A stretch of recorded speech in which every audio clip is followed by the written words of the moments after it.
Hello, everyone. Hello, everyone. Welcome. We're just going to wait for a couple of minutes to let everybody in. So, uh, welcome to the Tree Talk. And if you can pop in the chat whereabouts you're from today, that'd be great. We can kind of know whereabouts in the country people are. So we're just going to wait a few minutes until everyone has filed in. Hello, Joe from Wells and Somerset. Good to see you. Yeah, so if you're just arriving, we're just going to wait for a few minutes until everyone's in. So if you want to pop into the chat box whereabouts you're from, and we can see where people are joining in from today. You can see people gradually coming in. So I'll wait for another minute or so for people to come in. Hello, Kirsty in the Highlands, Audrey in East Sussex and Lewes. Hello, Eunice. Akeley Wood in Bucks. Nice to see you.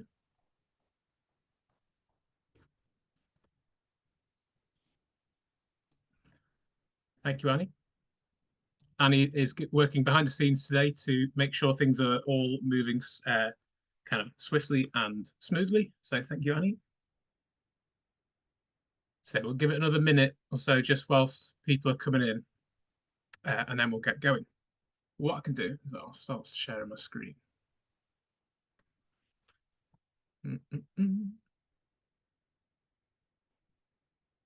Okay, so welcome everyone. Like I said, if you're just arriving, we're just waiting for a minute or so for everyone to come through the door, and then we'll get going.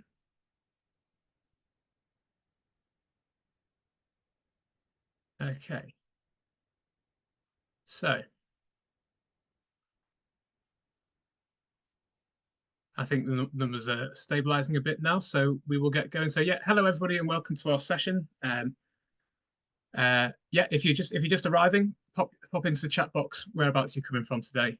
Um, and yeah, welcome to our final installment of our series all about growing trees from scratch. This is called Leaving Home. So my name's Will from the Tree Council, and today we're going to be joined by Jess Allen and Jackie Shallcross, who are my colleagues at the Tree Council.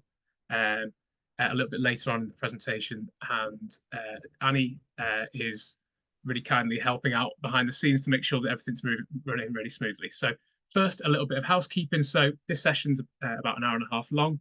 And what we'll do is that we'll do the bulk of the talking first, and then we'll have a question and answer session at the end. So on that note, if you'll notice, at the bottom of your screen, there are a couple of boxes you can write in. There's a question and answer box and a chat box. So if you can pop your questions in the question and answer box and keep the chat box open to comments and suggestions, that'll help us to sort any questions in the Q&A section later. So all of our sessions are recorded and available on YouTube after the session's finished. So if you miss any or you want to go back over anything, you can catch up at any time there. And you can have a look at our other videos on our Tree Council YouTube channel. As we go through, there'll be various links that are going to get dropped into the chat box, which Annie's going to do. But don't worry about keeping track of all of them. We're going to send around a follow-up email, which will contain a link to the recording of this session and also links to everything that we've talked about today. So let's get going. So if you're new to the Tree Council, we're a national charity that brings everybody together for the love of trees, and we do this in a few different ways. So we fund, plant and care for trees and hedgerows with our amazing tree wardens and communities across the country through our community grant schemes. So a big hello to any of the tree wardens that are out there today. Thanks for everything that you do. We inspire the next generation of environmentalists through our national school programme. So again, if there's any of the young tree champions out there watching us or teachers out there, hello. We use practical science and research to influence national policy, and we support best practice on trees and the environment. And across all of this, and underpinning it all, are our amazing partnerships with charities and members that actually allow us to do all of this and help trees, wildlife, and people, and obviously the planet. So this is part of our Life on the Hedge project, which is all about raising awareness of how amazing our hedgerows are, all they do for us, and our vision is to try and create more better connected hedgerows and promote the best hedgerow management possible across the country. So to do that, we're funded by the Trees Call to Action Fund, which is a national fund that's been put together by DEFRA and the Forestry Commission, and then it's delivered to us through the National Lottery Heritage Fund. So thank you to all of those. So yeah, so this session marks the end of a series that we've been running over the past year, starting with last season's Seed Gathering Masterclass and now finishing with Leaving Home. And the idea behind these sessions was that we wanted to do an introduction to people about the wonderful world of growing trees from scratch. And our aim was that by the end of the series, we'll kind of have a round calendar of events that together outline some of the most important bits to think about seasonally across the year to grow your own trees. So we started with the Seed Gathering Masterclass last September. That's about going out there and finding, IDing trees, being able to know which trees have which different type of seed, being able to collect those, how to process them, to be able to grow those on. Around this time as well, we had grafting and propagation for beginners. So that's things like fruit tree grafting and taking cuttings, things like willow. And then we introduced the world of community tree nurseries in January with Getting Sowing. Before in March, we talked about what trees need to be healthy and happy, and we introduced the idea of biosecurity and talked about some of the things that you might want to do to keep our trees healthy and biosecure. And then in June, as we came into the summer months, we did Growing Up, which is all about keeping your trees, young trees, alive and well over those summer months, which can be really difficult for young trees. Before we then, this September, talked about how you can link up with tree planting projects. So we've done tree growing. Where are those trees going to go out into communities? And we highlighted some amazing case studies of tree growers and planting projects all working together in Shropshire. We then had the updated version of our Seed Gathering Masterclass this seed gathering season. So that's just gone in September. And today's obviously Leaving Home, where we're going to be talking about the kind of final bit of the puzzle, which is how you can actually lift your trees, transport them, and then plant them out into their final homes. Okay, so all of these sessions are supported by a couple of really, really good online resources. We've got the Tree Growers Guide and the Young Tree Growers Guide, and they offer tree growing guidance at a range of different levels from wherever you're up to on your tree growing journey. Young Tree Growers Guide is a great introduction to growing trees from seed and a great starting point. It's got about 40 different learning resources for children. However, it's still really useful for adults as well. So definitely have a look at both of them, and we'll ping around links to those already. And we wanted to raise awareness throughout these sessions of the Community Tree Nursery Collaborative. This is a group which supports tree growers across the UK, and they're a collective of loads of different tree growers and community tree nurseries all over the UK. They're all passionate about growing trees from seed. The actual collaborative itself is headed up by the Fellowship of the Trees, Code and FAC, More Trees, Special Branch, and the Tree Musketeers. They're all community tree nurseries. And it's a group that offers kind of a peer-to-peer learning network with absolutely loads of knowledge and experience that you can pick the brains of. So they operate through their Facebook group, and we'll drop a link to the Facebook group into the chat. So they're an amazing. That's an amazing place. If you've got any questions which are quite specific or about growing trees, you can drop them onto the Facebook page, and somebody will hopefully get back to you. There's absolutely loads of experience on there, so I would definitely urge you to do that. Okay. Before we get going today, so we're going to be talking about how we can go out and plant trees out into the into the landscape. But how does the whole picture come together? So, well, it starts with an idea of wanting to plant some trees to green an area. That might be, okay, we want to be able to provide shade. We might want to intercept rainfall to prevent flooding, store carbon. It's going to provide habitat, loads of different reasons. It could be a whole kind of combinations of reasons why we might want to do that. And then we want to think about the space we have available, what trees are going to be suitable for that location, not only what conditions they like, but also who's going to go on and maintain them going forward. You know, trees need management of some sort, and particularly some types of tree planting, orchard trees, hedgerows do need some management going forward. So we want to think about who's going to manage them and what management is going to be needed. And that then helps us come up with a bit of a plan of how we can engage with local communities and end up planting the right trees in the right place, for the right reason, with the right management. And if going to seed the tree planting project yourself, we always suggest planning your tree planting project way ahead so that you know what species and how many trees that you want that you need to go out and collect seed for, rather than collect a load of seed and grow trees and then try and fit those into planting projects. So we've got the idea, and then we can go out and collect seeds, take cuttings, etc. And we grow our trees onto the point at which they're ready to plant out. And this is what we've been talking about over this series of online talks. And if you haven't watched any of our early talks, they are all on our YouTube channel. We can then lift our trees and get ready to do some ground preparation if possible, if necessary, before planting them out and giving them a bit of extra help, such as mulching or guarding, which is things we're going to talk about today, and then gives them some ongoing care whilst they get established, so that hopefully they'll grow on into their final state and have the capacity to seed future generations of trees, and then we go round and round and round.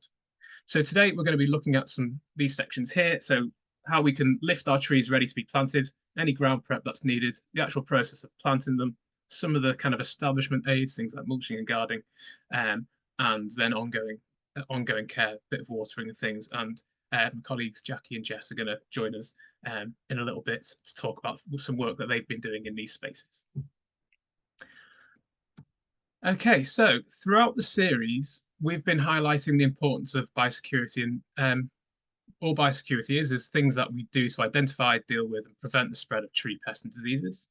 So it's really important that when we can trace our trees all the way from collecting seed out in a landscape somewhere, whether it's a park, a garden, a woodland, wherever, a hedgerow, all the way through to where they were finally planted. That means that we can monitor any problems that arise at either end. So it could be that a pest or a disease has been found in the place where you've planted your trees eventually, and we can think, where's that pest gone or disease come from, and we can link it back to where it was potentially came from, or vice versa. And we might have planted the trees out here, then we found a disease where the seed was collected, and we think, okay, well, we need to be wary and keep an eye out for that disease popping up on the trees that we've planted. But what this means for our trees at this stage is that when we're tagging bundles of trees that are being lifted out to plant out, we want to include on a tag what species the trees are, where the seed was collected from, and what year. And once they leave the nursery, we then keep a record of where these trees have gone out to, so we have that nice trail that goes through should any pests and diseases arrive. This kind of process is essential if you're following some biosecurity assurance schemes, things like Plant Healthy or UK ISG. And we touched on those in our Healthy Happy Trees talk a few sessions ago. So lifting and bundling. The planting season is technically October to March, but the best time to lift and move your trees is somewhere between November and February when they're dormant. So in broadleaf trees, this is when all the leaves, or most of them, have dropped off, and in conifers, this is when the growth is much reduced. And we generally only want to harvest for planting trees that are at least 20 centimeters tall. If they aren't that big, then we might want to think about growing them on for another year before planting them out. So root trainers are little cells that trees grow in. They're much easier to handle and a bit more robust. The tree's roots aren't bare but held together in compost, and you don't lose the root in volume when you take them out. But they can still dry out, and that's where care must be taken. So it's best to leave trees in the root trainers until the last moment before you transport them. And when we want to transport them, we open up the root trainers carefully, and we gently lift the trees out by the stem, and we prise the trees apart if the roots have grown together. For small bare root trees, like the ones you can see in the picture here, these are probably up to about 3 years old. We gently want to loosen the soil either side of your row of trees growing. We do that with a fork or maybe with a spade, being careful not to damage too many roots. And when the soil's loose, we then gently pull the whips from near the base to prevent damage to the more delicate, finer branches. And we want to try and retain as much of that root mass as possible. That root system is going to be stabilizing and feeding that tree. So we want to make sure that we're not damaging it as much as we can. When you get your trees out, and that doesn't matter if it's cell grown or bare root, giving them a bit of a soak as the first thing to do can be really, really useful. So you can see this one here is having a soak in a water barrel full of water, and then we go on and we bundle those trees in maybe 10s or 20s, and we try and bundle them together in the same species with labels to know where they've come from and what they are. Larger and older trees might be lifted a little bit differently. They need to be undercut or root pruned several times, or a process which is called root balling, but we're not going to talk about that today. It's a bit more advanced procedure, and most commonly for community tree nurseries, but not all, they're generally focused on these smaller sizes. They take less time to grow, and they're a bit easier to deal with, and you can get them out into the landscape quicker. So once we've lifted our trees and bundled them, we want to place them into some sort of bag that's going to retain moisture. So we could do this into co-extruded bags, which are these white ones here, rubble sacks, compostable food bin liners, plastic wraps, and many of these things can be recycled and reused. So for cell-grown trees, you can use compostable food bin liners. They work well, and they can hold up to about 20 trees from the kind of larger root trainers. Or from professional tree nurseries, you can see this is Annie's dog Mint. They come in these wraps. You can see that each of these bundles of cell-grown trees are wrapped up in this plastic to keep them kind of the moisture locked in, and also to keep them together. And they can be reused. But yeah, making sure that roots don't dry out is essential, and that's especially true for bare root trees. They dry out really quickly. If there was one takeaway message for transporting trees, it's do not let the roots dry out. Once they're lifted, get trees into bags as soon as you can. And then you can see here on the right, loosely tying the necks of them helps to keep that moisture locked in. So co-extruded bags are these white ones. They're generally used in professional nurseries. They're really tough, and they have a couple of different layers to them. They usually have a white outer, which kind of reflects heat, and they have a black inner, which obviously shades the roots inside and keeps it all nice and damp and shady and cool. Alternatively, bin bags or rubble sacks can be used. You can see here on the left-hand picture, there are some bin bags which are being used. Of note with that is that bin bags can be really thin. So if you're going to use them, maybe think about doubling up, because roots can puncture through them, and then that allows, then they get dried out basically, and any dryness can get in there, and the water can start coming out. And then another thing to note as well is that once we've bundled our trees and popped them in the bags, we want to pop on the outside what species in there and how many. So you can see there, hawthorn, Walker's probably somebody who's grown them, and 115. So we know that within that bag there was 150 hawthorn. That just makes it really easy at the other end to know which trees are where, and then because you might want to divvy up the kind of trees to go into different planting areas, and that just makes it easy to know what is there. So some root pruning. So during lifting or transplanting, you might want to do a little bit of root pruning. This will make the root system a bit shorter, but eventually, hopefully, denser. And so it can contain a lot of fine roots in a small area, and it's easier to deal with when planting. So roots, like we said, are the kind of lifeline of trees. So we absolutely don't want to cut away too many. This will be very bad for the tree. And in a professional tree nursery, root pruning is done using a tractor-mounted blade that goes underneath the ground along a row of trees, and this process is called undercutting. So it kind of goes underneath and just snips off the ends of all the long roots. Obviously, that's a different scale to what most people can do in a community tree nursery or in their garden. But we can kind of recreate that process by when we're transplanting our trees or we're lifting them. We can snip the ends of the roots off. If we had this one, for instance, you can see that the bulk of the roots are here, and there are some trailing roots. We might think about trimming those off. Equally, the process of actually just lifting and transplanting trees can prune the roots without actually needing to cut them with secateurs. You know, as they get prized from the ground, some of the long traily ones can get pulled off, and that's actually beneficial for the young tree. But we don't want to remove too much of that root in volume. So we want to maintain what we call a good root to shoot volume. Root to shoot volume is the amount of underground, below ground structure, aka the roots, that a tree has compared to the amount of above ground structure it has, so your stem, branches, etc. So for young bare root trees, kind of tree whips, we might want a root shoot ratio of maybe 1:3 or 1:2. So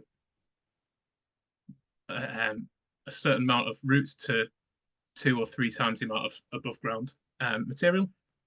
But this will vary depending on species and the size of plant that you're using.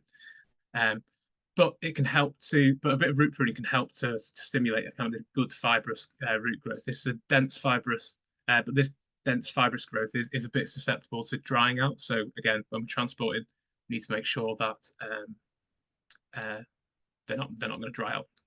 Smaller trees, younger whips can take a bit of root pruning more than some older ones. So, for instance, seedlings that have been rooted down to say a depth of about 20 centimeters could probably be pruned back to about 10 centimeters. You know, that's over 50% of the root depth, but we wouldn't necessarily want to try that with a tree that's a bit older and more established.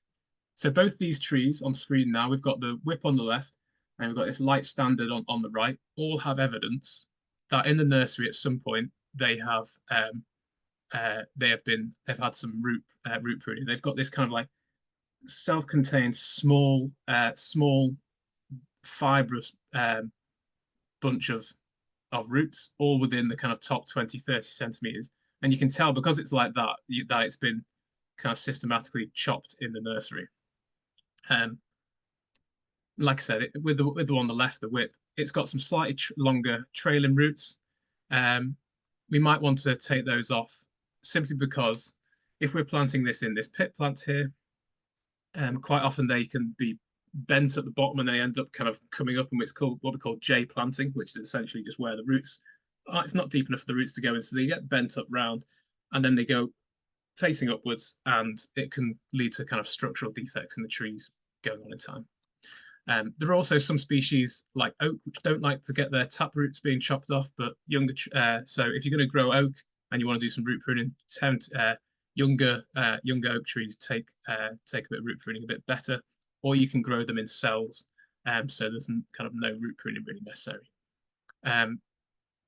And trees in the nursery, and especially container grown trees that have been in their pots for too long, can have a thing called root girdling. That's where the roots grow round and round the pot. And as a young tree, that might not be a problem that the roots go round and round. But if as we're planting our trees out into the location that they could be there for, in the case of oak trees or something like that, we want them to be there for potentially hundreds of years. Those small defects will eventually turn into big problems. So as the trees grow, these kind of girdling, circling roots will get bigger and bigger, and the stem expands. And essentially, it can then either strangle the tree and cut off the water supply system, or it can damage it, and it makes way for disease to get in, which can be a bit of a problem. So to combat this, if you're in the nursery or you're lifting trees and you notice some girdling roots, if they're not too big, might think about pruning them off at that stage. Or if you think the whole system's girdling, it might be worth abandoning that tree and popping it on the compost heap and then starting again.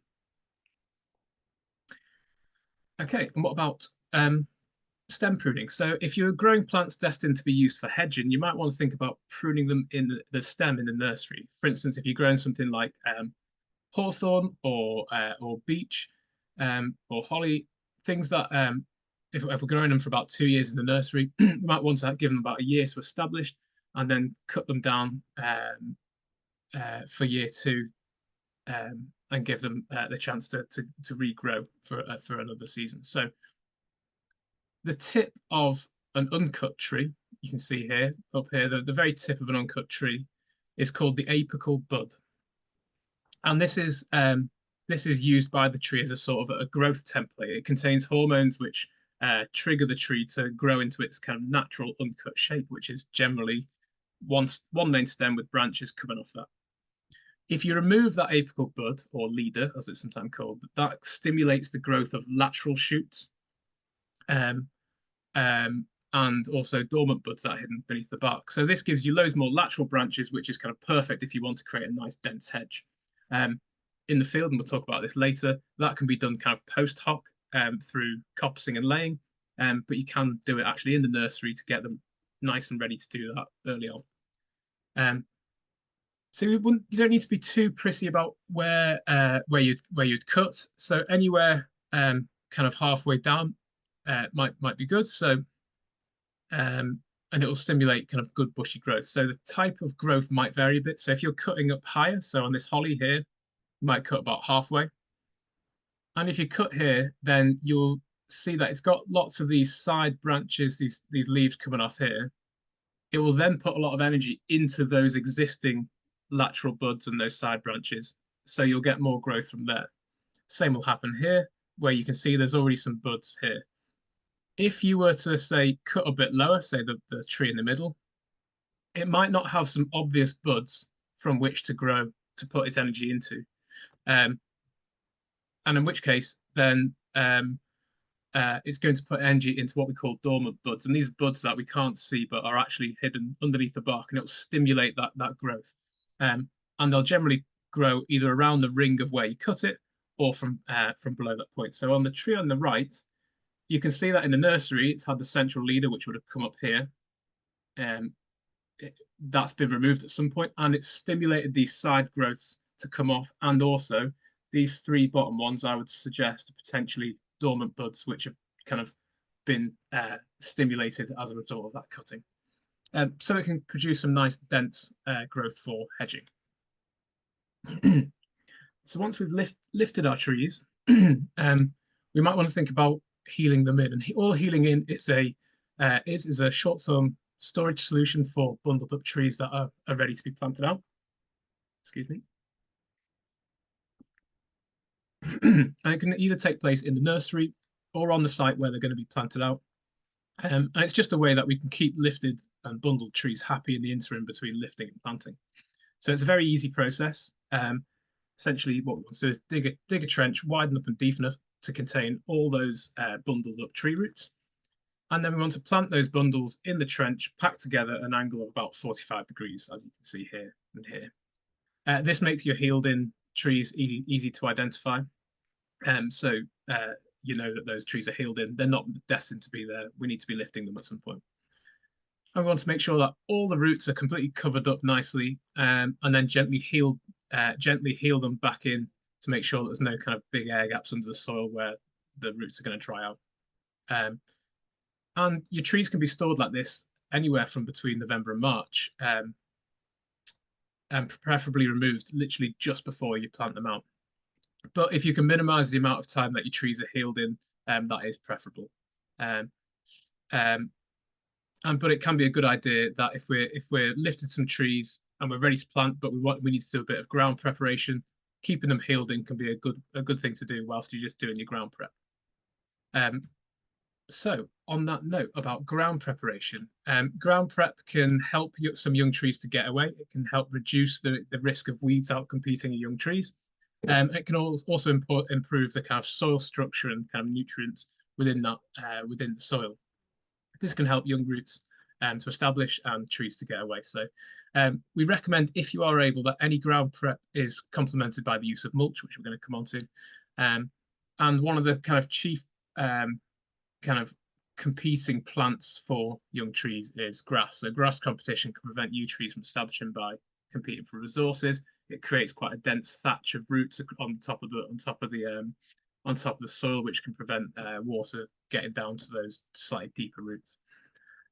So if planting into grass, it can be better to remove the turf immediately around the tree. This can be done with a spade, but that can take a while. So for trees that are planted in rows or as a hedge, or if you're going to be doing a slightly larger area, the picture on the left here is an area of willow coppice that we did in the school recently. It's a lot more time and energy efficient to get a turf lifter, and it can make the job a lot easier. And then this just temporarily helps to remove the risk of competition from grass. If you think you have compacted soil, and this could be because it's an area that has seen a lot of footfall, it could be an area of pasture or paddock where it's seen a lot of kind of hooves, and that's compacted the soil over a period of time. We might think that actually, yeah, we might want to do some soil decompaction around your trees. So plants like a bit of a cake-like structure, which allows for air and water to reach the roots. And in healthy soils, this cake-like structure is formed through natural processes, through fungal and microbial processes over time, or we can kind of mechanically recreate it by doing some soil decompaction. So soil that's been compacted has lost this structure. So to get it back, we could either pit plant each tree. So we're going to dig a hole, and that process of digging is actually going to decompact the soil. Or you could dig over a whole planting area with a spade or a mattock. Or if it's a large area, think about getting a rotavator in to help. So just a tool that you can use to make the job a little bit easier. If you can remove the turf beforehand, that's great. But you can use a rotavator straight into grass, and it kind of it decompacts, and it will kind of help some of that grass composition.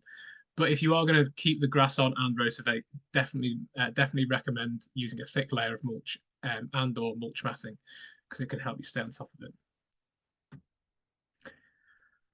So we'll talk about mulch matting that you can do during planting in a little bit, but you can also do some mulch matting as part of your ground prep. So this is that willow coppice area we were talking about, and this is Annie working really hard. If you're planting something like a hedgerow or a larger area like this, you can put a mulch mat layer down. So this will suppress weeds even further. And we recommend only using the kind of jute rolls that are they're 100% compostable. Basically, they're at some point they are going to compost down and rot down and feed the trees. But on the interim, they will suppress those weeds even more. So mulch mat rolls can be placed over the entire area, and then individual locations where the tree is going to be planted can either have T or X shapes kind of cut through them and then flapped back, and then the tree planted through them. Or in this case, because we were planting willow rods, all we need to do is we put a screwdriver through each of the locations where the willow rods are going to be, and then we could just push them through. But making sure that they are 100% compostable is really important. Some of the jute rolls you can get, or the mulch mat rolls you can get, have got a plastic backing. So obviously that's probably going to be good for keeping weeds down, because it's going to be a more permanent membrane, but it's going to stay in the ground for a long time. So if you can, use the 100% compostable material. Generally, unless we know our soils are really nutrient depleted, we tend not to kind of fertilize and improve our soils, because in the first interim it can lead to kind of excessive weed growth and competition. And if we're going to use mulch, then it's going to eventually feed our young trees as it rots down. But there are some techniques that do a lot of soil prep, including a lot of organic matter.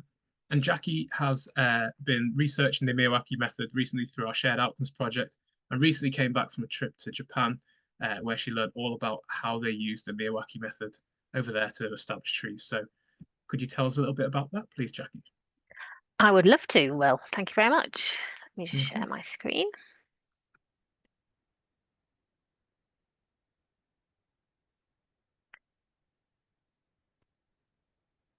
And get started. How's that looking? Yeah, can see it. There we go. Yeah, perfect. Okie dokie. Well, hello everybody. I'm Jackie Shallcross. I'm part of the science and research team at the Tree Council. And as Will mentioned, I work on a project that has been exploring trees outside woodlands and the establishment of trees outside woodlands. So that is planting trees in lots of different settings, including urban settings. And one of the ways that we've been exploring that is via the Miyawaki method. And that then led to me being very fortunate to attend the first international symposium on the Miyawaki method, Miyawaki forests and urban forests. And this was in Japan in October. And there's me on the front row with a silly smile on my face, because I was so happy to be there.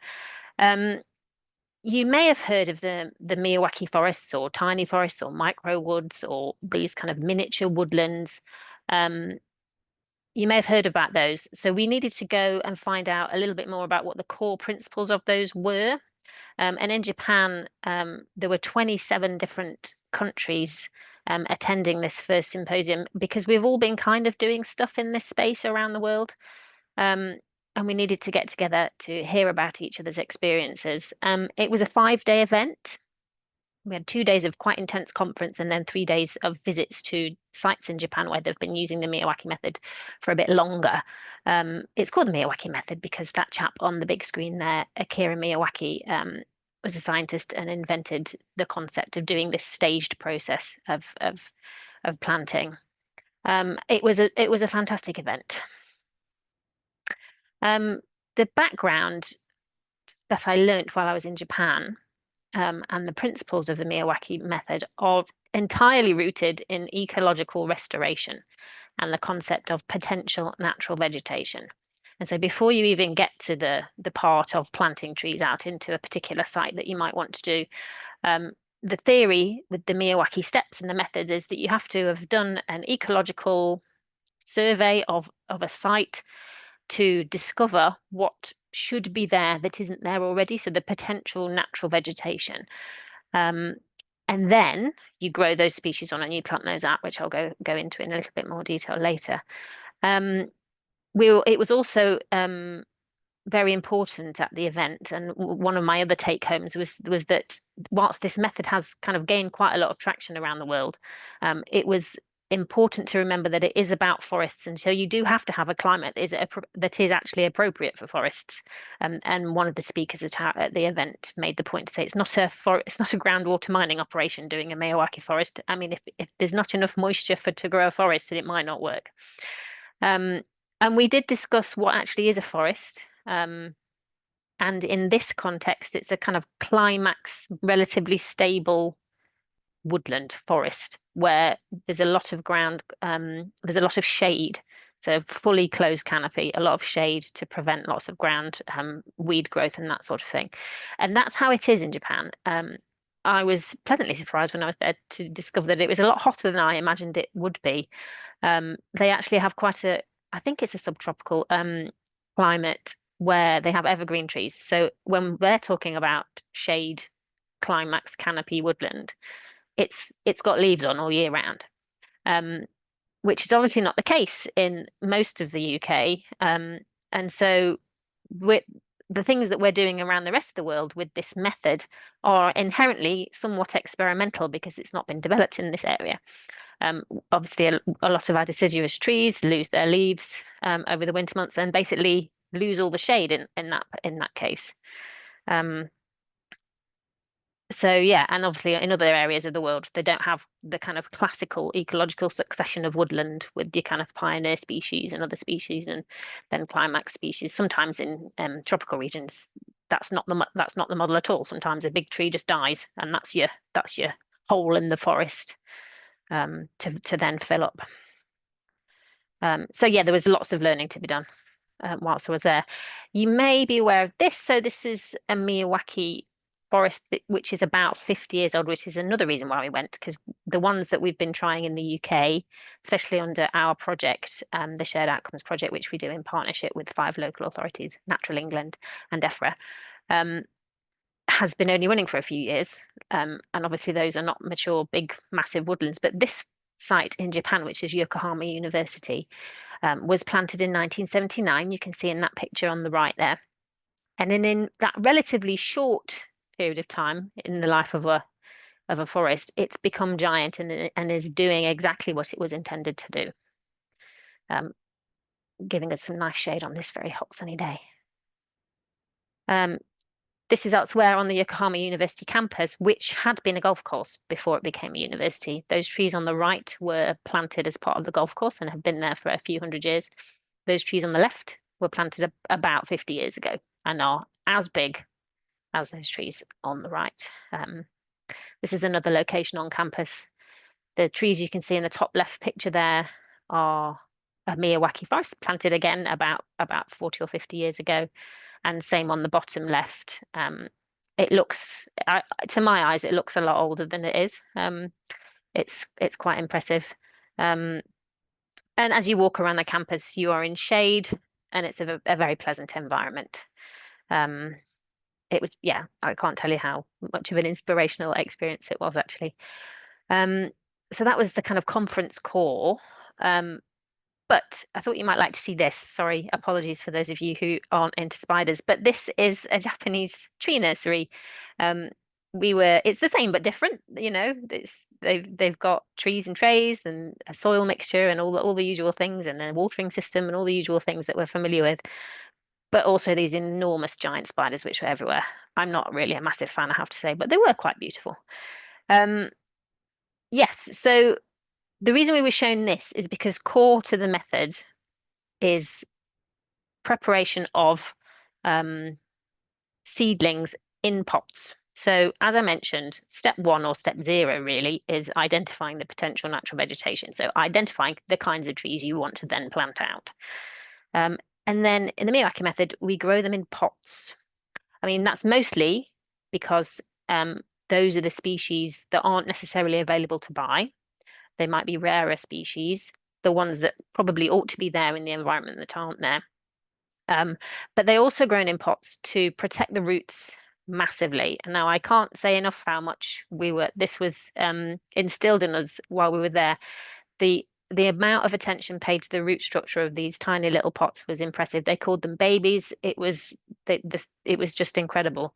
So that's the second phase. So you potential natural vegetation, then grow them in pots. Then you prep the soil, which I'll come on to shortly. Then you plant mixtures of tree seedlings together quite densely. So between 3 and 5 tree seedlings within a meter squared, and no same species like next to another same species, which I'll show you a little diagram of in a little bit. So you plant quite densely, and then you mulch on top. So it's quite a labour intensive and reasonably costly thing to do. But they're loving and caring for these trees from the moment that they are planted as seeds in a tree nursery. And here we are making the soil. In fact, this was my colleague Louise from Kent County Council getting her hands dirty. We were introduced to mix the soil with our hands so we could feel it and see how it should be, see how moist it's supposed to be. If you could put it between your hands and squish it into a mound and not have it drip and all that kind of thing. And then we did a bit of potting on, and that should be familiar to a lot of you.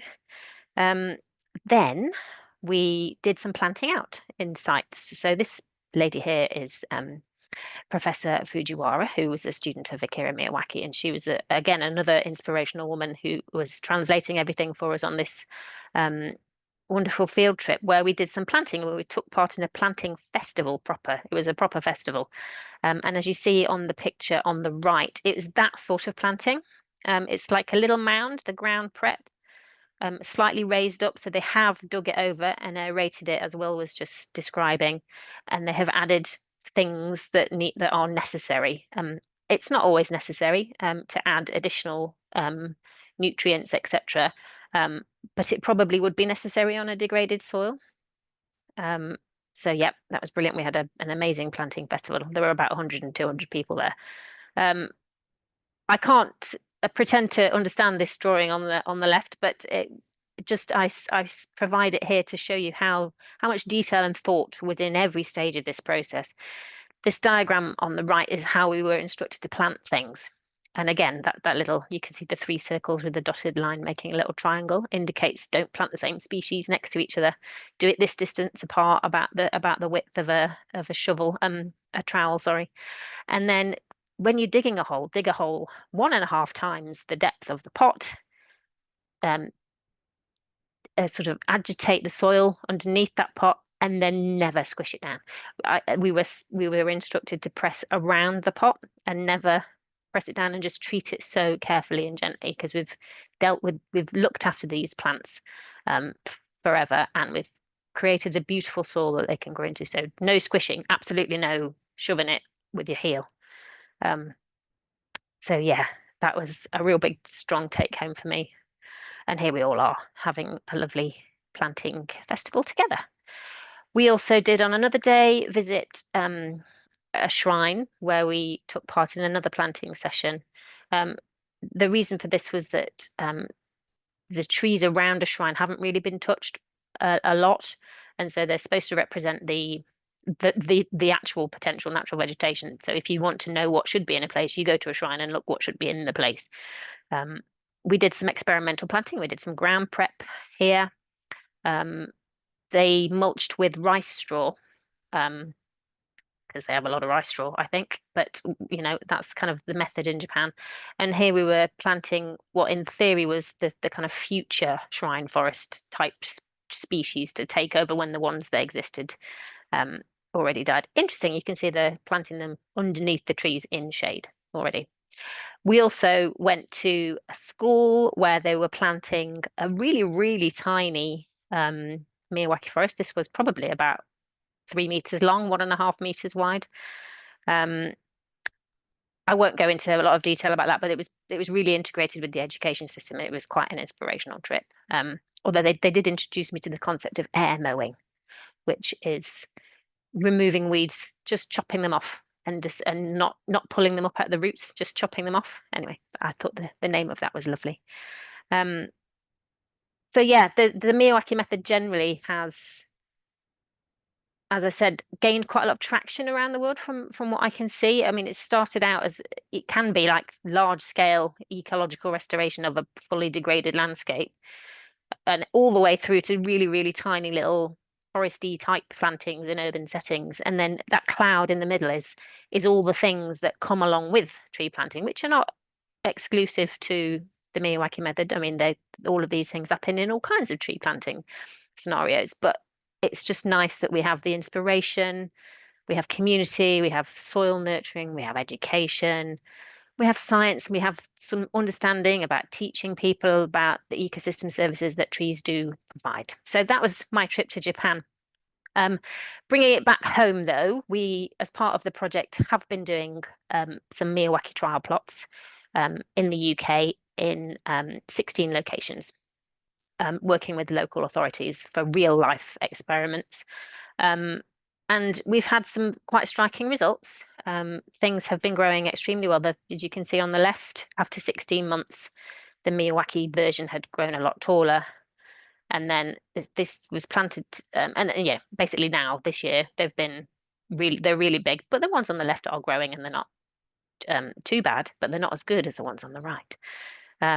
We've been collecting the stats, and the survival rates of the Miyawaki plots do seem to be a lot greater. But as I say, that's only after the first few years. We've been exploring the cost of that for local authorities as well. We actually do have a lot of detail about this on our Trees Outside Woodland hub on the Tree Council website. If you're interested in reading the report or finding out about the rest of our projects, you're welcome to have a look there when at your leisure. And here are just some other pictures of some other lovely Miyawaki plots that we've done around the country. Almost across the board, we've had really, really good results. But as I say, early days to see where we are at to with it. But that's something that can happen with trees when you've grown them in your tree nursery. Thank you. Brilliant. Thank you so much for that, Jackie. Yeah, really, really interesting. And yeah, we've got the question answer session at the end. So if anybody's got any questions specifically for Jackie, yeah, please do pop in the question answer or ask them then. But thanks for that, and we'll come back to that in a little bit. So I'm going to reshare my screen. So there we go. So we've just had the Miyawaki method, which obviously looked at the process of species selection and growing trees from seed, and the care of them, and the ground prep, and how it all comes together. So now we're going to talk about actually planting your trees out into the ground and the process of how you go about doing that. So first of all, when do we plant? Well, if your trees are bare rooted, we want to try and plant them between November and the end of March. This is when the trees are still dormant. Most soils, the earlier you plant, generally the better chance of the roots becoming established. But if the soils are waterlogged, this won't do the roots any good. So better to try and plant out late once that waterlogging has subsided. If you are planting bare root trees, remember, try and plant them within 5 days of lifting them. During that time, keep them in the bags that you put them in after lifting, in a cool kind of frost-free area. We don't want them to dry out. We don't want them to freeze either. So frost-free areas, please. The roots, got to keep them moist. Don't let them dry out. Remember, if you're not able to plant your trees in the final location within those 5 days, then definitely try and get them healed in somewhere. Now, container grown or cell grown trees can technically be planted out at any time of year. They have a full root system that gets transplanted out. It's not getting disturbed. However, we do also say that try and plant these out. Don't plant them out during times of drought or soil waterlogging. Definitely should be avoided. And actually, if we can, then try and plant out all of our trees around the same time of year when the trees are dormant. I should say as well that as we get warmer winters and more extreme weather events with climate change, the number of days viable for tree planting does seem to be kind of getting narrower and narrower as we get much more kind of rapid waterlogging events and a lot more rainfall in a short period of time. It becomes a bit more difficult to time it. So how far do we want to be planting our trees apart? Well, that depends on what the purpose of your tree planting is. If we are planting a single row of hedging plants, for example, we might want to plant 4 plants per meter with about 25 centimeters between. If we want to create a slightly denser hedgerow and we want to do a double row, we might use 5 trees per meter. We plant them in a bit of a zigzag pattern, so kind of offsetting each of the rows. Leave about 50 centimeters between the trees in the same row, 40 to 50 centimeters between the 2 parallel rows. Now, this is very much a standard way of planting a hedge and was done so to create a thick, dense barrier to keep livestock in fields. And it was especially developed for a period when there was a lot of new railways going across the country. There was a lot of new hedging that needed to be stock-proof. So that was a kind of formula which they used for that. However, it doesn't necessarily need to be that prescriptive. The definition of a hedgerow is a line of trees and shrubs with less than 5 meters between major woody stems. So as long as you're planting trees in a linear way, closer than 5 meters apart, and obviously taking account of any failures that there might be, then you can still create a hedge with fewer trees, but it just might not be super formal, or it might not be stock proof, or it might not be really dense, but it's still going to be a linear feature which is going to be good for wildlife. We might want to think about putting some hedgerow trees in there. So if we're going to do that, think about leaving one tree uncut, completely uncut, every 10, 20, 40 meters would be ideal. But across all of it, it's always better to plant fewer trees with better care than to plant absolutely loads with no kind of ongoing care. And the same absolutely true for hedgerows.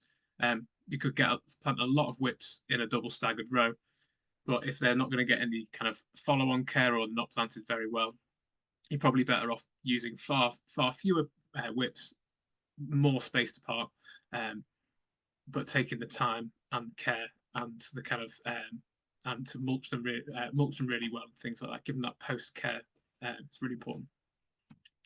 For non-hedgerow blocks of planting, spacing between your trees obviously will also depend on the purpose. So if you're going down the Miyawaki method, obviously Jackie was saying 4 to 5 trees per meter square. That's a lot. That's very high density.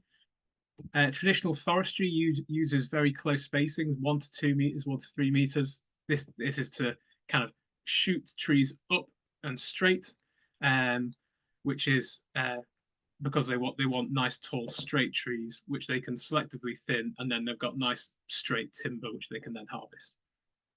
Orchard trees can be anything from between 4 or 5 meters apart to 10 meters apart, and this will depend on what tree species they are, but also what root stock it's on. And the root stock that a fruit tree is on will dictate the kind of eventual size of that fruit tree. Copses or areas of coppice or small groups of trees might want to be planted maybe 2 or 3 meters apart. And then shelter belts, such as the one on the right here, their purpose is to be a long strip which kind of buffers and baffles wind. So we want there to be a layer of canopy trees and a dense layer of shrub species, which together act as this baffle. So varying between about 1 to 3 meters is a good spacing for a shelter belt.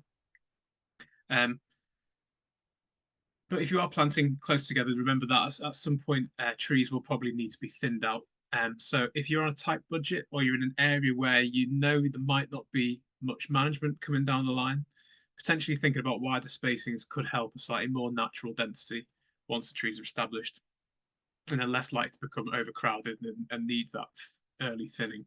And you're less likely to get tall, straight trees, but that's not necessarily a bad thing for non-forestry trees, slightly more natural shape. So two of the most efficient ways to plant trees. So if we're planting whips, we're going to be doing this generally using either a slot or a T planting method, or we use a pit planting. So what we do for a slot or a T planting, this is the left image, we essentially place a spade into the ground, give it a wiggle to open up a slot that's big enough to accommodate all the tree whip's roots. If it's not quite big enough, we can dig another kind of spade depth to create a T shape, and then you lever your spade down, and it kind of opens up the structure of the soil, and then you can feed your roots down into that slot or T slot, nice and gently, and then just very gently firm the tree in. Any larger trees over about 90 centimeters tall, or if they've got kind of big, large root flares like the one on the right here, we're not going to be able to squeeze all those roots into a slot plant without them becoming compressed. We'll get that J rooting, we'll have roots sticking out. So in that situation, we want a pit plant. Very simple. Dig a square which is wide enough and deep enough to accommodate all the roots, and then gently carefully refill that hole.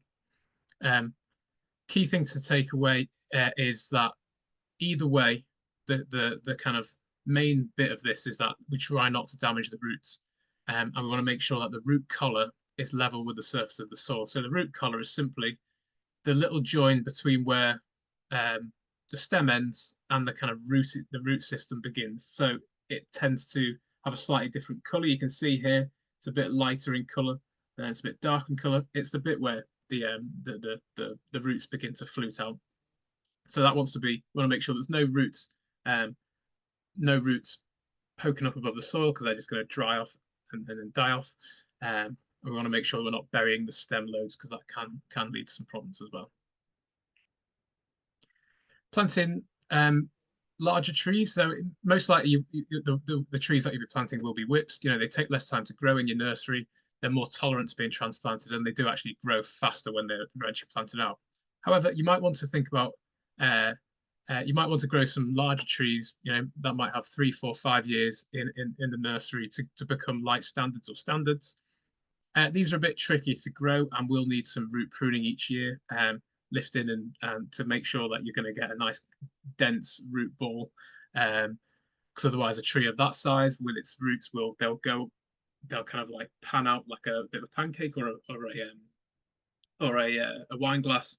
And then in order for us to lift those trees, we're going to end up losing a lot of rooting volume, which wouldn't be good for that tree. These large trees, as they get older and larger, they become less tolerant of getting transplanted. But the process of actually planting them isn't dissimilar to a slightly larger whip. We want to dig a square hole that is deep enough to accommodate all the roots. I say square hole because that can help to prevent those girdling roots. If you do a circular hole, sometimes the roots could just hug the inside and they just go round and round and round and they can girdle. If you go do a square one, they tend to find a corner. Once they find a corner, they go off into the soil.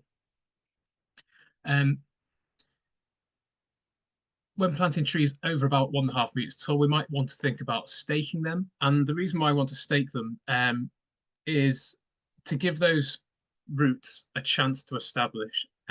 If you think about the trees that you can see in this picture here, they've probably not got a very, very large root system, but they have actually got quite a large sail area in the leaves. You can see there's quite a lot of stem branches. They're all going to be full of leaves. In the summer, when they're fully in leaf, it's going to be quite a large sail, and actually they could, without a stake, they could get blown over. So the idea of stake is just to hold those roots in place for the first few years whilst they establish, and then we want to take those stakes off, because actually the thing that we want is those stems to move. By the stems moving in the wind, that strengthens them up. So if we've got them, it's a bit like holding your arm in a cast. If you have them staked and keep them staked for a long time, it's not going to be getting stronger. It's just going to be held there. So we do need to remove those stakes after a few years. But the process of attaching a stake, very easy. When we've dug the hole that's deep enough, we knock in a post which is just off center, and then we'd add the tree in and we'd refill around it, making sure there's no big air gaps, and then we'd add a tree tie, like you can see here. And as trees get a bit larger, might start thinking about doing additional ties and additional stakes. So this is a very basic system of doing this, and there's loads of different variations. You can use multiple stakes, you can put guards around them, you can add a crossbar, you can use different types of ties. You can not use a staking system at all, but an underground guying system, which is just a system underground, which is has kind of got like a wire mesh around the top of the roots. It means you can't see the support, but it is in there. You can install irrigation tubes to be able to feed them. There's loads of different things that you can do. But a very basic stage, just putting a single stake in with a tie, it could be really beneficial for slightly larger trees. And then once we planted them, we always recommend mulching. So mulching is really good for both managing weeds, but it's also really beneficial for soil too. So if we can apply a really thick layer, it can prevent those weeds and actually it can help the soil retain water. It can insulate the soil to make the growing conditions slightly better, both in summer and in winter. In summer, it's going to keep the soil cooler. In winter, it's going to keep the soil a little bit warmer, and make the growing conditions generally better. So it's generally done with wood chips, and thinking has changed about wood chips throughout the years. So people often say that fresh wood chips shouldn't be used because it can rob nutrients from the surface layer. However, it's now thought that that is true, but it is only the very, very surface layer that the wood chip robs nutrients from. And that's fresh wood chip. And the reason why it does that is because the microorganisms that break down that fresh wood chip require nitrogen, which in order for them to break down the wood chip. So the place that they get that from is the very surface of the soil. Now, because our trees tend to be deeper rooting, they actually sit underneath the zone where that nitrogen depletion happens. So generally, it's thought these days that it's not actually much of an issue. But if you are trying to do some planting of some shallower rooted species, not necessarily a large tree, which will have deeper roots, but it could be something like a raspberry bush, which has got much shallower roots. Then fresh chip might not be suitable. But generally for our deciduous trees, going to be deeper rooting, that fresh wood chip isn't actually going to cause much of a problem. We'll talk about that in the next slide. Depth has also been a talking point, with practitioners saying don't smother the stem and don't do volcano planting, and it can rot the stem. And generally a layer of 5 to 10 centimeters has been the norm. However, there has been evidence of improvements in weed suppression and plant growth with as much as 25 centimeters of mulch. And that's a huge amount of mulch. If you were going to do a whole strip like this willow coppice here of 25 centimeter layer of mulch across all of that, it's a huge volume of wood chip to be installed. But it does have some benefits in that you might not need to reapply it going on in time. But it's a big cost and a lot of effort to actually do that. So in woodlands, trees naturally mulch themselves with their falling leaves. So if there are leaves around your trees, do leave them there, or you can gather leaves and use them to mulch your trees or create your own leaf mold, which is fantastic for introducing mycorrhizal fungi. The chap who, the guy called Ben Raskin from the Soil Association, he wrote the wood chip handbook, and he was saying that he thinks that a deeper layer of mulch is better, even up to something like 25 centimeters. And his argument against the it will rot the stem argument is that trees have been designed to grow up through leaf mold, so they have naturally grown up to be able to tolerate growing up through something like a thick layer of mulch. Okay, so fresh versus rotted. Wood chip is generally the most available form of mulch. and they both got their uses. So with fresh wood chip, it's a really good barrier for weeds. It's excellent for soil retention and insulation. Might deplete the soil nitrogen, but only the very surface, so shouldn't be a problem. It's got a longer nutrient release, because it hasn't been rotted down. It's still holding all that, which will gradually just be released over time. And because it's going to be a gradual release, it might need to be reapplied less frequently than, say, rotted. But if it's unless it's from a reputable supplier, somebody who you know and trust and have good systems in place, it could contain some nasty pathogens from, say, tree surgery, taking down a diseased tree that we might not want to go around our young trees. And if using conifer wood chips, it can make the soil overly acidic. Generally, shouldn't be a problem for a lot of our native trees, but can be for some of them. Rotted wood chip on the right here. So yes, I should say fresh on the left, rotted on the right. Really good barrier for weeds again. Excellent source of nutrients, available immediately because they've already begin to be rotted down. They've already got those kind of like those fungal networks going on, so that's going to break those down and release them into the soil. Might need to be reapplied sooner because that breaking down process has already happened or already been started. But it is going to have fewer unfavorable nasties in there, pests and diseases, because that process of breaking down will kill those diseases within the wood chip. And it has obviously some beneficial soil microbes in there which can help our young trees. One of the other problems though is that it is more expensive. It is a product that has had to sit there for a year or less time if it's been hot composted. But either way, there's a cost to it being stored somewhere, and therefore it's going to be a bit more expensive and maybe a little bit harder to come by. Okay, so we talked in the ground prep stage about putting a sheet of mulch matting down as a weed layer, but if you're planting individual trees, you can put individual mulch mats down around each tree. They're about 50 centimeters squared, and again, exactly the same. Try and use ones that are completely compostable, haven't got that plastic backing on, and you use one per tree. Or if you're going to plant a standard, something larger, you could put actually four of them around that single tree to cover a slightly larger area. Each of the mulch mats, you peg it down with a compostable peg. So we've used bamboo pegs here, one in each corner, and then there's a slit that goes into the middle, and that's kind of what you use to help get it around the tree. And then you pop one in to attach those two sides together. They can be used as they are, but would definitely say if you can do belt and braces and put some mulch on top of it as well, they're both just going to help to suppress those weeds as much as they can. So tree guards. So you may or not need to guard your newly planted trees. I think there is definitely a tend for people to say every single tree needs a guard to be planted out. It doesn't. And there's been hundreds of years of tree planting without using these fancy tree guards that we've got now. So it should only be used if they're needed. They're a large expense and effort to install, and actually there's a lot of process involved in them. There's a lot of carbon locked up in actually producing them and getting them to where they need to be. So best thing to do first of all is to check if you do actually need tree guards. So have you got rabbits on site? Have you got deer?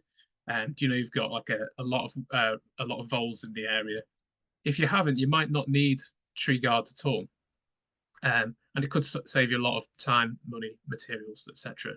So Jackie has done a lot of work in this area and has put together our Protecting Young Trees guidance, which we'll send a link round to. But yeah, Jackie, could you tell us a little bit more about guards? So there's obviously we're saying that only use guards if they are needed. Do an assessment before you plan to use guards. But there's lots of different types, and there's cardboard, different types of plastic, and they all have slightly different wording: compostable, biodegradable, degradable. Could you tell us a little bit about that? Yeah, thanks. Well, it's a little bit like right tree, right place. It's kind of like right guard, right reason. There are loads of tree guards around. Some are made of entirely compostable materials, but they can be difficult and they can break down in the environment way too soon before you need them to actually function as a guard. Some are made of plastic, like proper old school polyethylene plastic, crude oil origin, and there are other kinds of plastics which are still plastics, but they're made from bioplastics, so that can be generated from things that grow on top of the earth that you can break down into their macromolecules and turn into a kind of plastic. Both of those can be recycled, but it can be more difficult to recycle the bioplastics than the more traditional plastics. But even then, there's the need to maybe clean them properly before they get washed, although there are some good recycling schemes for traditional plastic guards out in the world at the moment. And then, yeah, the cardboard ones have been developing over the years, and they can be very good. So yeah, it's a whole suite, I would say. But for me, it's about deciding, as Will said, what your level of risk is. And do you even mind, like if a few of them get nibbled, if you're planting a hedge, does it really matter if 5% get nibbled and they go a bit more bushy perhaps because of it? You might not even need to. Fencing is, of course, an option, which I would lean towards because for me, it's a really effective way, but it's not definitely not appropriate in every setting and can be really quite expensive. So yes, there's a lot to say about it if you're interested in all the details. My colleague Ian and I did a kind of back-to-back series about this on the Tree Council Substack page, which hopefully Annie will put in the chat for you all, so you can read a little bit more about it. But do have a read and have a think. Yeah, it's an interesting set of ideas, but really I would focus on whether or not you actually need to protect your trees from something. Oh, can't hear you well, sorry. Brilliant. Thanks for that, Jackie. That was really useful. And we'll ping around the Substack link as well. I'm conscious of time, so we'll move forward. But thank you very much for that, Jackie. If anybody's got any questions for guards, do pop them in the question answer. Okay, so trees are at risk. Always at risk, but those first 3 years are the most when trees are most susceptible to things like drought. So this is over this period. This is when giving them some TLC can be really beneficial. This could involve watering your trees during drought spells. That could be really important. That could either be manually using buckets or bowsers, or you could set up some sort of irrigation line. So this is some of our hedgerow that some of our tree wardens planted, and they set up an irrigation line to just drip feed these trees as and when they're needed. Really good option if you've got that capacity to do so. Overwatering can be a bit of a negative for trees. Watering too often and not very much, not giving them a good drink, but just enough to wet the surface can promote shallow rooting. So give your trees a good soak. Fewer good soaks is better than more frequent not soaking them. And again, mulch, really important if you can do it. And again, that will also help your watering requirements as well. If you've got a really thick layer of mulch on, it's going to help lock in that moisture into the soil. And then there's obviously weeds as well. So with or without mulch and mulch matting, weeds might need a bit of clearing. This can be done with like a hooked blade, shears, or by hand pulling, but we want to make sure that we're not accidentally damaging new trees when we're doing that. But we also need to remember that the weeds are actually performing an ecological process as well, and removing actually absolutely every single weed back all the way back to being completely clear, not necessarily necessary, and does remove some biodiversity. So keeping some weeds is important as well. Okay, moving on quite swiftly. So some plants will inevitably die in our tree planting, and these will be needed to be replaced. So this is a process which is called beating up, and this only needs to happen if substantial or noticeable gaps are formed, and if there's extensive failures, we might need to get some more guidance or advice. We need to think something's not quite worked here. So what are the reasons why this hasn't worked? So keeping track of what's surviving and thriving, what's dead, diseased, dying is really important. And Jess has been doing some really interesting work looking at tree survivability and monitoring. So, hello, Jess. Can you tell us a little bit more about the importance of why we want to make sure that we want to record what our trees are doing and how they're getting on? Yeah, of course. Thanks for asking me to talk today. I'll just get my slides ready. Here we go. So hopefully you can see those. Does that look okay? Just coming up now. Yeah, perfect. Cool, perfect. Thanks, Will. So I'm going to talk a little bit about monitoring trees, as Will said, and particularly a bit about our research project that we've been working on. So I'll talk about why monitoring is important and share opportunities to get involved as well, hopefully if you're out there planting trees over the next season.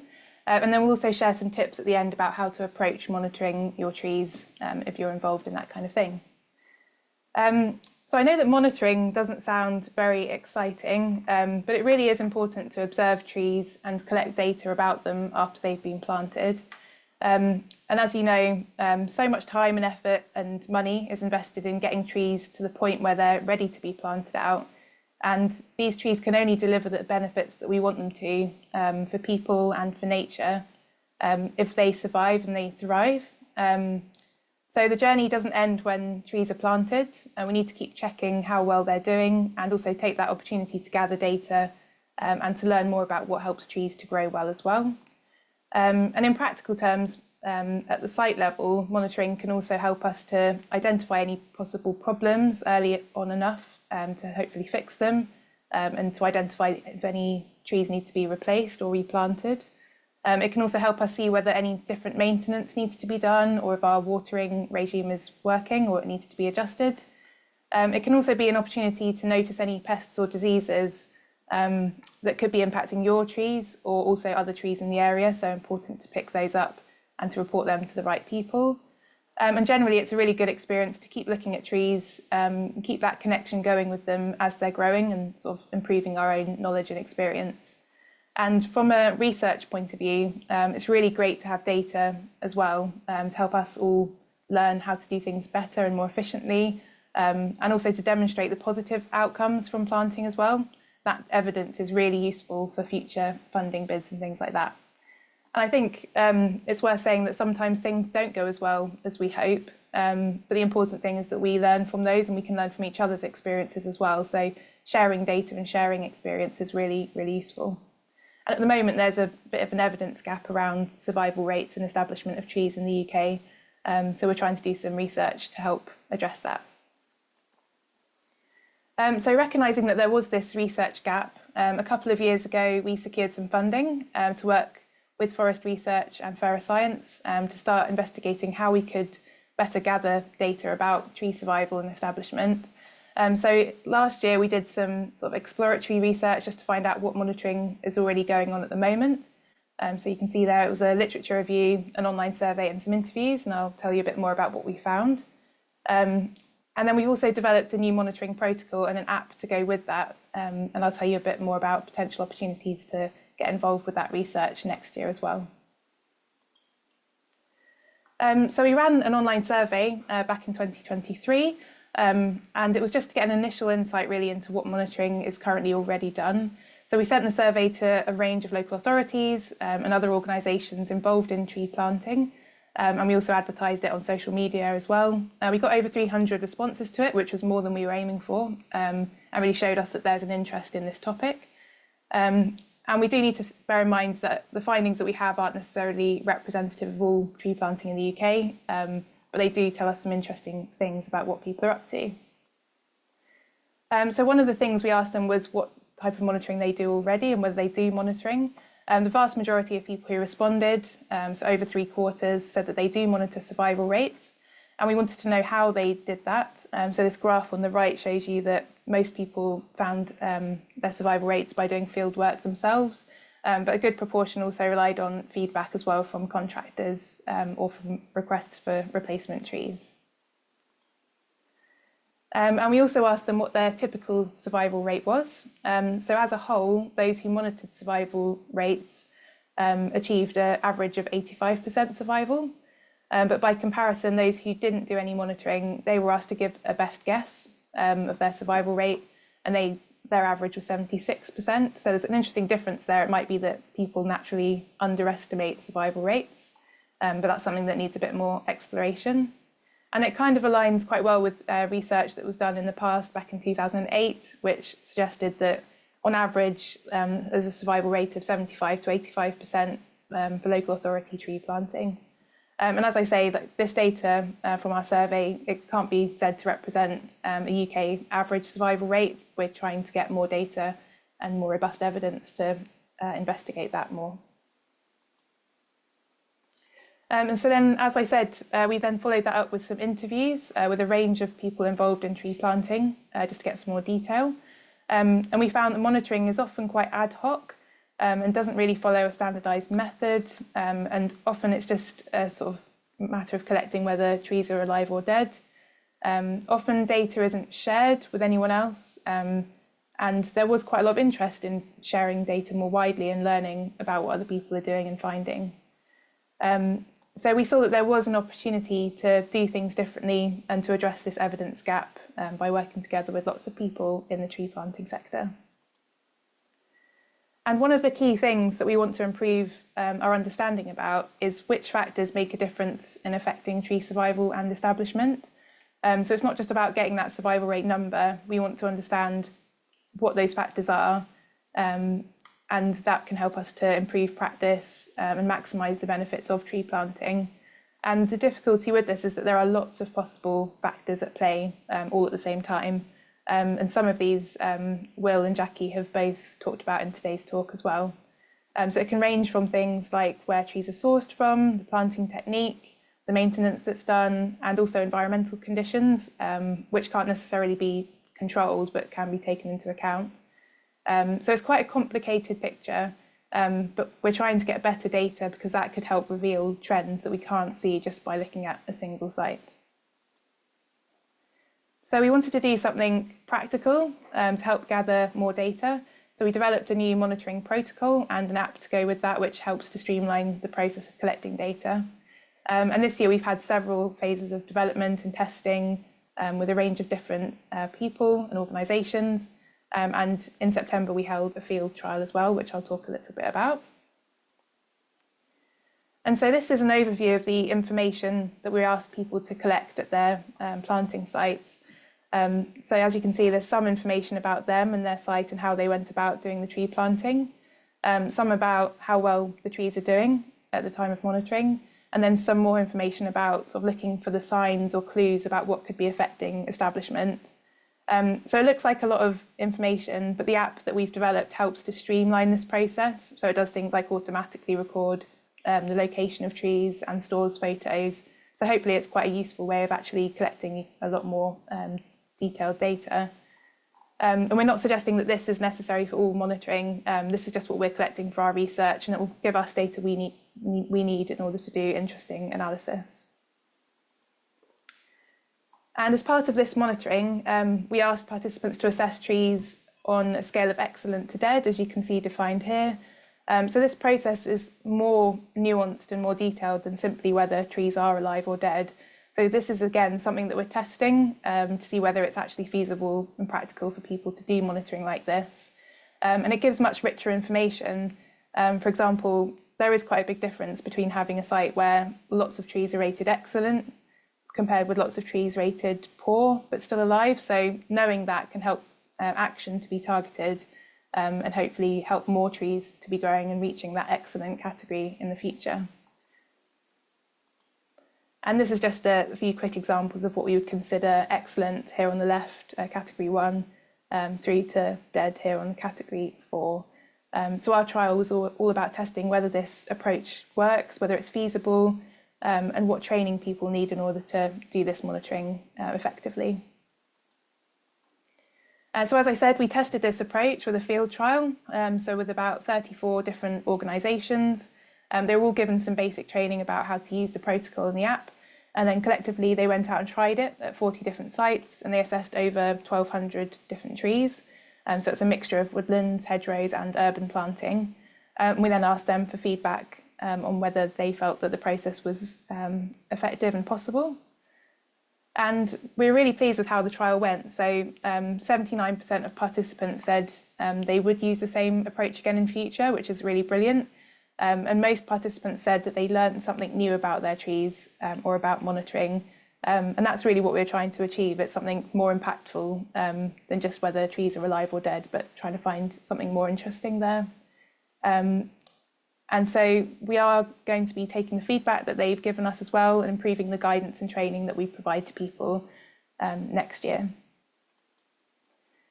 And on that note, so next summer, we'll be looking to gather even more data from even more sites. So we're looking for willing volunteers at the moment who'll be happy to go back to a site where you've planted some trees or where you know they've been planted and can access the site, and to assess them using our app and to share the data with us. And the data is all handled completely anonymously.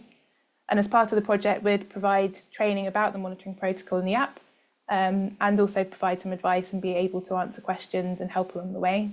So we hope that it's a really great opportunity to be part of a wider community of people collecting data about their tree planting site.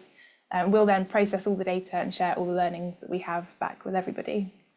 So more information will come out about this in the coming months. But if you think that you might be interested to take part, please do drop me an email or drop Will or someone else at the Tree Council an email, and that'll get to us. We'll make sure that we keep you in the loop on any opportunities to get involved and hear more.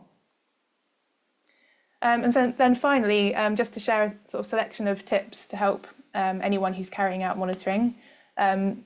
We'll share these slides around, so we don't have time to go through them all now.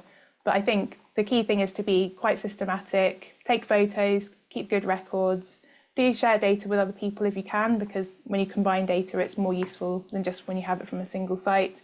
And report any signs of pests or diseases to Tree Alert, and there's a link here. They can also help diagnose any tree pests and diseases if you're worried about that.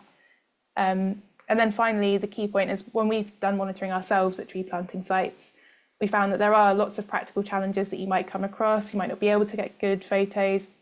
Hedgerow might be quite overgrown. It might be quite difficult to access some trees, but just do what you can.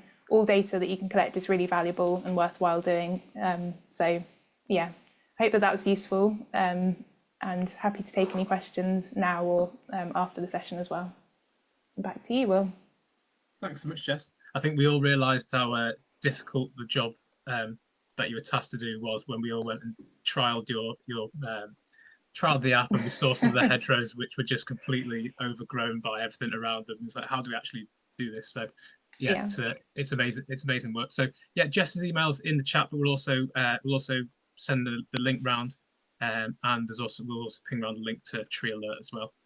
So thanks so much, Jess. Thanks, Will. We've got a couple more slides, but I'm going to whiz through them because I'm really keen to get to the question answers. So just whilst we've got time,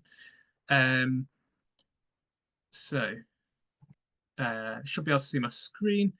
So we just do monitoring. So a quick note on hedgerow and fruit tree establishment and pruning. So yeah, depending on what the purpose of your trees is, but they might need some sort of early formative pruning in those first few years or first decade. This is especially true for something like a hedgerow. Hedgerows are managed entities. If they were just left to their own devices, they would become lines of trees, which are brilliant as well, but they don't have that same kind of dense connective structure that is important for nesting birds, all different types of wildlife. Now, the absolute worst thing you can do with a hedgerow when you've planted it is just to plant it, let it grow to the height that you want it to be, and then just cut it at that same height every single time. That's not going to create a good structure at all. It's going to create these really leggy, thin things which don't really have a lot of biodiversity at all. And if you're hitting it to the same height every single time, you're then going to end up with a callus. So we won't go into detail about the different methods, but basically there are a few different things you can do. There's plant it, leave it, then lay it. So that's where you'd plant a hedgerow. You'd leave it for anywhere between 5 and 10 years, and then you'd lay it, which is what many of you might know, which is a process of essentially cutting all the stems almost all the way through, but leaving enough connective and living tissue so they can survive. And then you lay them down nicely and you pleach them so that it forms this nice dense structure. That will then throw out a load of really nice dense material to get that structure. And then you would want to cut them every between 2 and 3 years, incrementally. So going a little bit higher every single time you cut. Alternatively, you could manage it on a coppice rotation. So it's not going to be cut at all, apart from one cut every, say, 10, 15 years. So you plant it, you let it grow up, and then you'd coppice it, and you'd keep doing this, allowing it to grow up and then knocking it back down. And it grows up with these, it'll be multi-stemmed and it'll grow.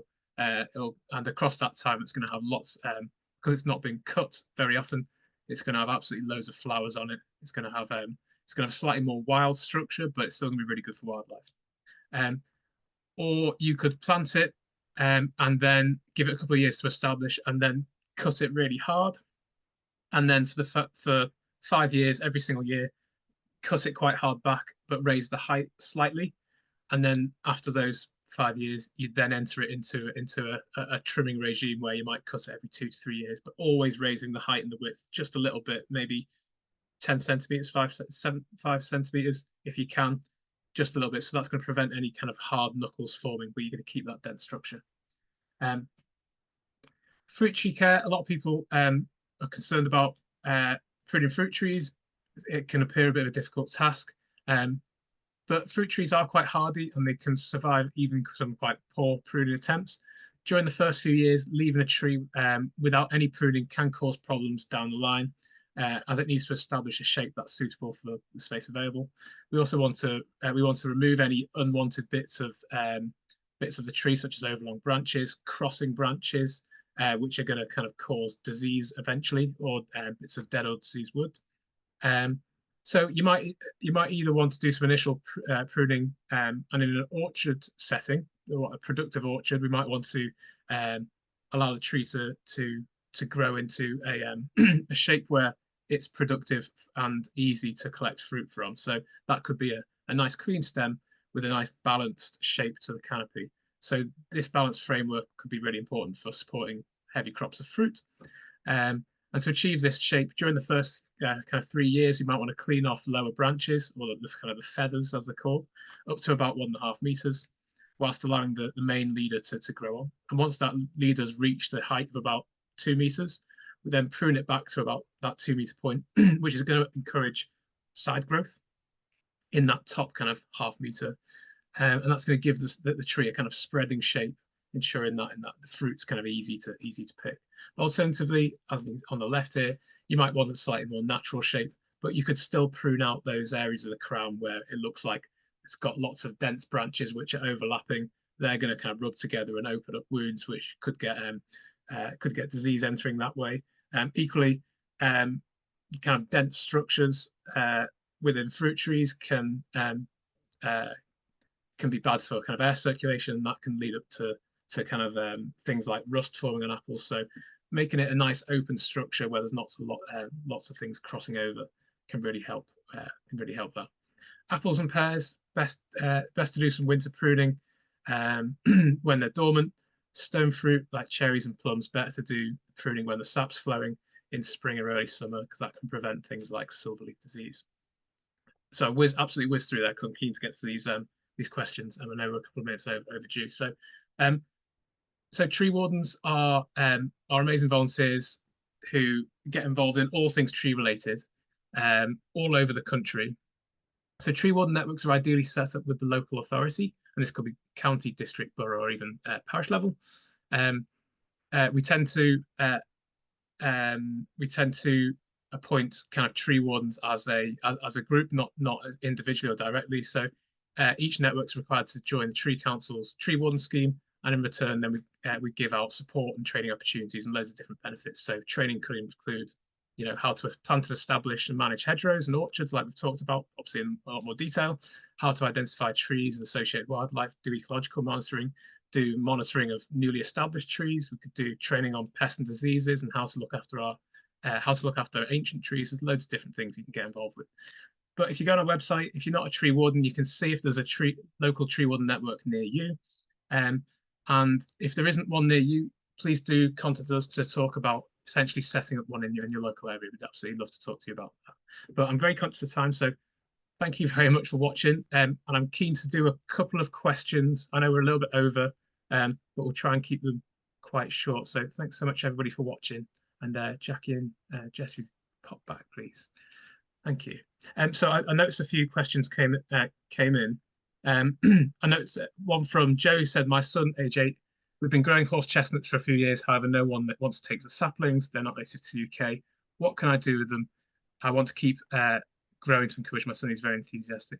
Joe, what I'd say is that if you are really struggling and you can't find a place for your horse chestnuts, that's all part of the process. And actually, maybe thinking about trees which people do want to grow on. So native species could be oak, could be hawthorn. Maybe just try a different species. Alternatively, if you do really want to do horse chestnut, you could think about doing something a bit novel, like God, what's it called? Someone help me out. Where they miniature trees, bonsai. Bonsai. So our boss John is a big fan of bonsaiing trees, and that's still, you're still going to create a beautiful thing from those seeds that you've collected. So there are lots of different ways to grow, but yeah, it is a problem that sometimes there are species which people aren't keen for. So Jack, you've got one from Eunice saying, is the Miyawaki method suitable for woodland environments such as a clearing in a wood where rhododendron has been removed? Okay, well, I'd say it's the same thing applies as with all tree planting. It's the right tree in the right place for the right reasons. Miyawaki method might be, I'm not ruling it out, but you may find in a woodland setting that there are other options that are more effective or more appropriate in that setting.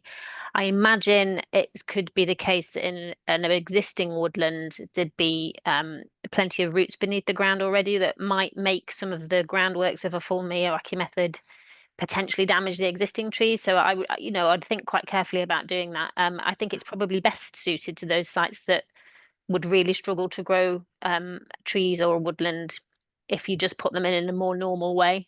So that's what I would say about that. It's the usual answer really, but I wouldn't say definitely not, but I'd say probably possibly not. Okay. Thanks, Jackie. And on the Miyawaki theme, Barry said, have critics of the Miyawaki method, such as Hook and Thurman, been engaged with the project to understand the process, or possibly even conceded the merits of the system for certain difficult urban situations? Well, I'd say, yeah, lots of people have been engaged with the process. It's quite an early stage, our project, and it's important not to get too carried away with the kind of amazing looking results. And in truth, as I think I said in my presentation, that in the UK, the Miyawaki method is only really quite experimental, and the oldest plots we have are only like planted in 2020 or 2021. So it's really very hard to predict. We really don't know, in truth, what they're going to look like in 40 or 50 years' time. But I'm interested in finding out, so it's worth trying and seeing what we can learn about it, because it does seem to have gained quite a lot of traction around the world, and it's just definitely worth trying to answer some questions. We're also part of a Miyawaki Research Network, which is an international group, which is chaired by Earthwatch, who have been convening a lot of literature about the subject. So it's always good to try and find things out. Brilliant, thanks so much. I think it's that case, isn't it, about diversifying and having as many strings to our bows as we can. Yeah, it's just one of many ways of doing trees. Yeah, absolutely. And I think it's really interesting seeing that side-to-side photo of Miyawaki versus kind of standard. It's really interesting. There aren't any more questions in the question answer, so we'll leave it there. But thank you so much, everyone, for coming along. Sorry, it overran a little bit. If you do have questions which you think you thought afterwards, I wish I'd asked that, we will pop all our email addresses into the email that we'll send around to everyone. So please do just drop us a line. And yeah, thanks, Jess. Thanks, Jackie, so much for coming along to talk. And thank you, everybody, for coming along to actually watch. And thank you to Annie in the background for putting all the links in. It was good to see everyone. Thanks very much. Thanks, Will. And have a great Christmas, everyone. Bye.